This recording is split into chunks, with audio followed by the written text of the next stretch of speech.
and gentlemen, without further ado, writer-director Jeff Lieberman. Hi, everyone.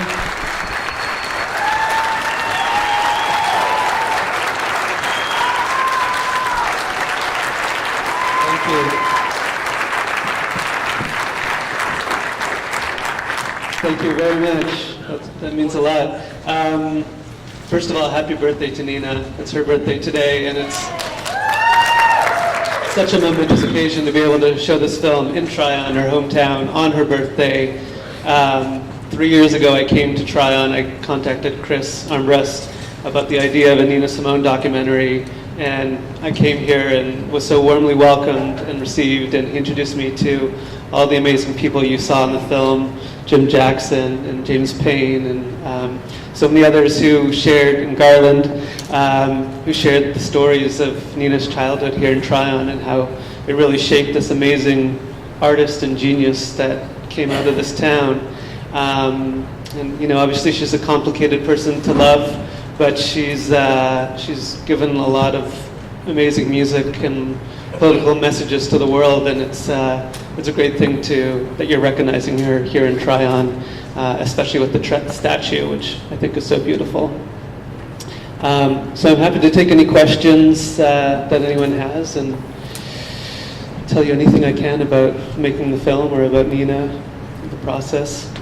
How will this film be available to fans of Nina's, or is that? The question was, how is the film going to be available? This is only the third screening that the film has had so far. In fact, the version you just saw is fresh as of a couple hours ago.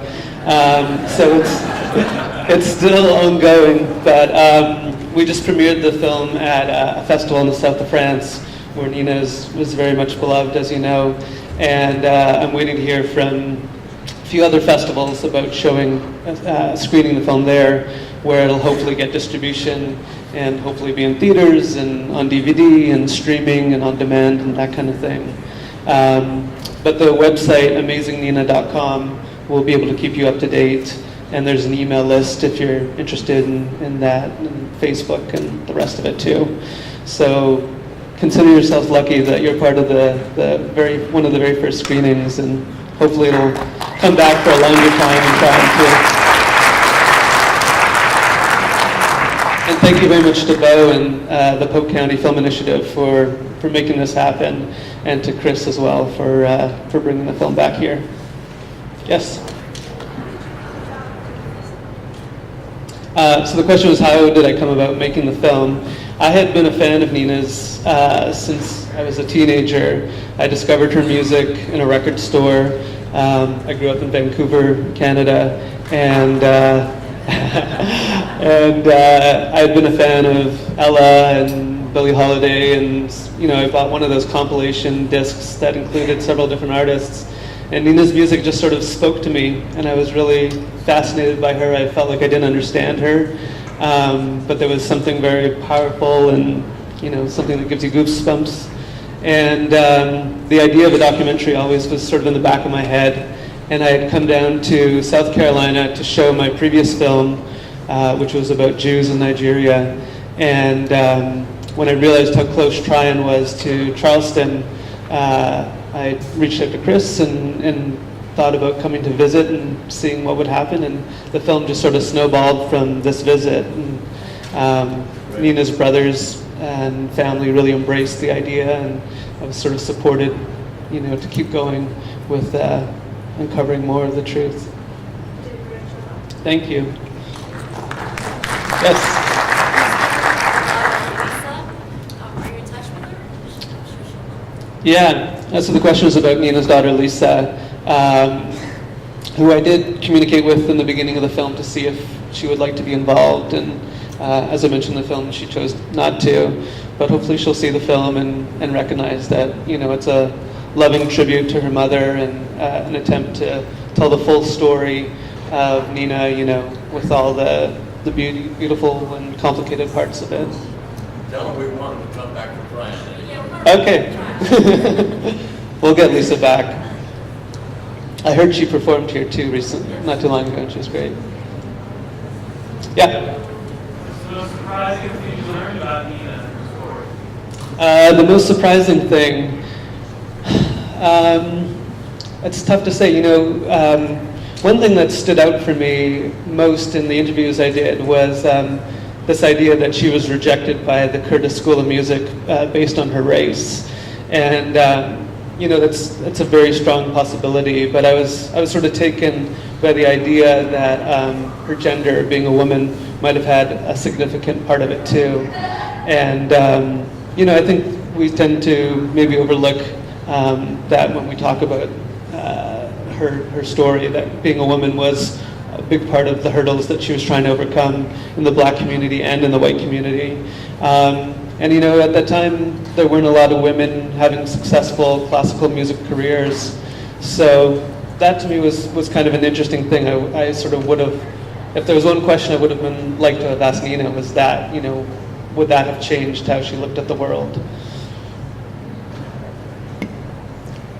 Yes, sir. Do you have any more observations on how she, both coped with and how she discovered that she was facing a mental health challenge, and how the world responded to that aspect of who she was? Yeah, her illness was complicated because when she first when she first was on the public stage, that kind of thing wasn't spoken of, and I don't think there was a diagnosis of bipolar or manic depression until much later. So, she spent a lot of years on different medications and different therapies, and I don't think she ever really found a solution until much, much later. And I think, the medication that she was being given was making her feel like she couldn't be the artist that she wanted to be, or she couldn't express herself the way she wanted to. So, it was complicated. And then when she went off the medication completely in the 70s, you could see she was just acting in ways that people just couldn't understand, and it was even limiting her own ability to perform or to be in public.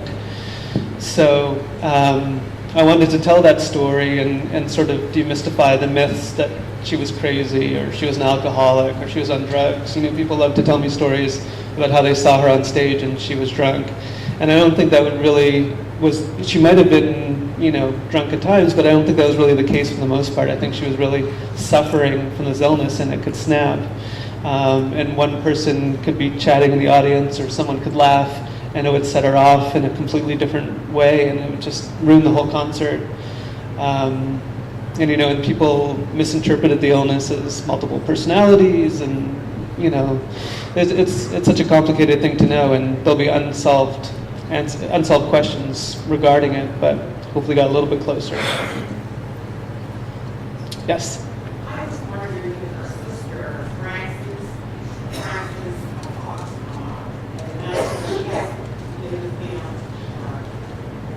I did.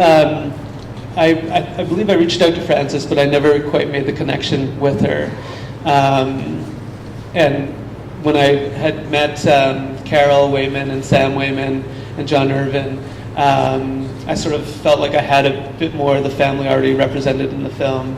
But I do believe Frances is coming to town next week. There's a panel next door on Thursday night, and she's going to be a part of it, so she'll have some interesting anecdotes to share too. In the very back. Yeah, the movie was just extraordinary. Oh, thank you.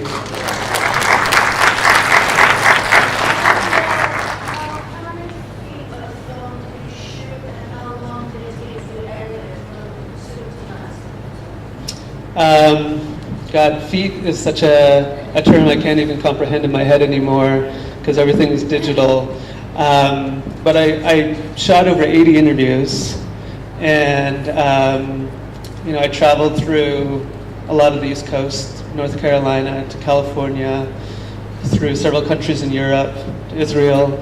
I sort of just didn't want to be anyone to say like, hey, you forgot this one important thing that, I really wanted to make sure every stone was turned over and carefully examined. So 3 years ago was the very first interview, roughly, and I started editing along the way. But last year, I really sat down and and edited it in a full-time manner with going through everything. And I say, not full-time every day, but most of my time for a year it took to edit the film and make all the motion graphics and edit the music. And this film was 2 hours and 20 minutes when it first finished, and I had to chop out a half an hour. So that was probably the most difficult part.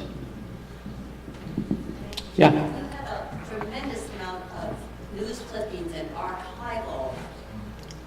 Is there anywhere where all of that can be read rather than seen as you presented it already? Like a museum, an online museum or something? Interesting, yeah. There was an exhibit 2 years ago at UNC, that, and Chris had a lot of materials in there too that showed a lot of her historical stuff, and maybe that show will get mounted again. But if you're interested in reading the articles, you can go online, and Google News is pretty accurate these days, and even the Tryon Bulletin is in there.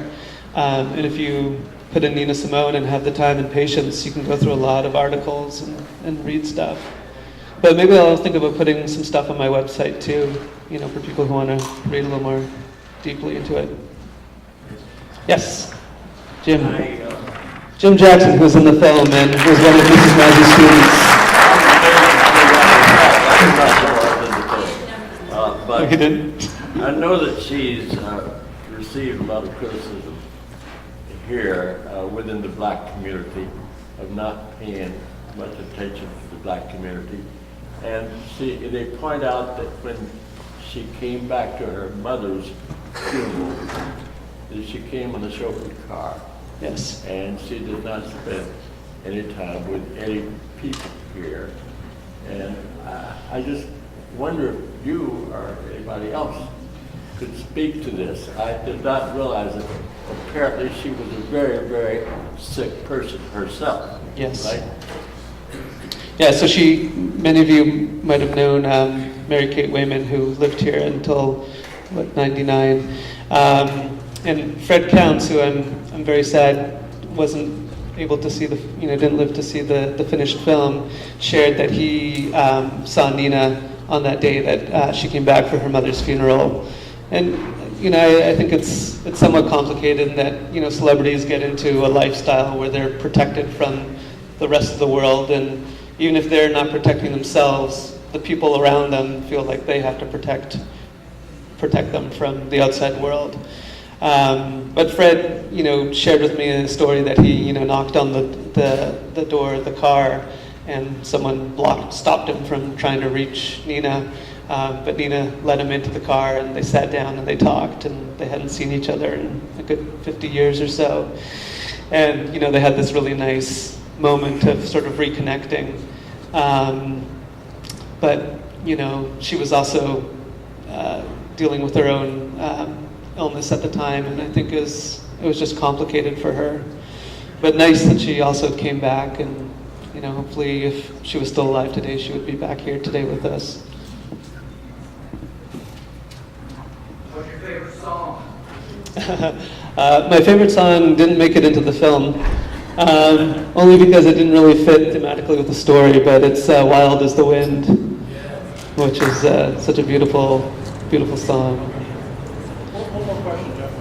One more question. If you do DVD or something like Yeah. you might consider putting on all the stuff you have cut out. That's a good idea. Outtakes or whatever you want to call it. Really, there's a lot of good stuff that Yes. so that was The suggestion was to put the stuff that I cut out onto the DVD for bonus material, which I'll come back and sell maybe next year. I'll be over at the space next door, the Tryon upstairs space, where there's a beautiful show, art show about Nina going on. So I welcome you to come join me there. And thank you again for being here today.